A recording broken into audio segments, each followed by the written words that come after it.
ഈ മോഹൻ കുന്നുമലിന് കേരള സർവകലാശാല V C ആവാൻ എന്ത് യോഗ്യതയുള്ളത്? ഇൻചാർജായിട്ട് രണ്ടാമത് അപ്പോയിന്റ് ചെയ്തിരിക്കുക. ആരോഗ്യ സർവകലാശാലയാവാൻ അദ്ദേഹം ഡോക്ടർ എന്ന നിലയിൽ യോഗ്യനാവാം. കേരള സർവകലാശാല പോലൊരു സർവകലാശാലയുടെ തലപ്പ് തിരിക്കാൻ എന്ത് യോഗ്യതയാണ് മോഹൻ കുന്നുമലിനുള്ളത്? താൽക്കാലിക ചാർജുള്ള ഒരു വി സി എന്നല്ലാതെ. അപ്പോൾ അതുകൊണ്ട് ഈ ചാൻസലറുടെ ഉദ്ദേശം ഏറ്റവും മികച്ച ക്വാളിഫൈഡ് ആയ വി സിയെ കൊടുക്കുക എന്നുള്ളതല്ല.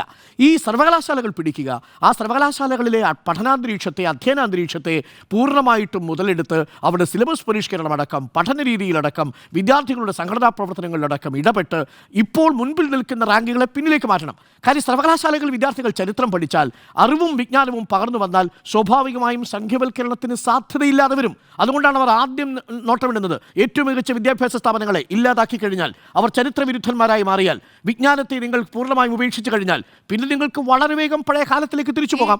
അതാണ് അവിടെ സംഭവിക്കുന്നത്. പൂർവാശ്രമത്തിലെ ഒരു ഇടതുപക്ഷ സഹയാത്രികൻ എന്ന് പറഞ്ഞാൽ എന്ത് കാര്യം? അങ്ങനെയുള്ള ആൾക്കാരല്ലേ വളരെ പെട്ടെന്ന് കാലുമാറി വരും.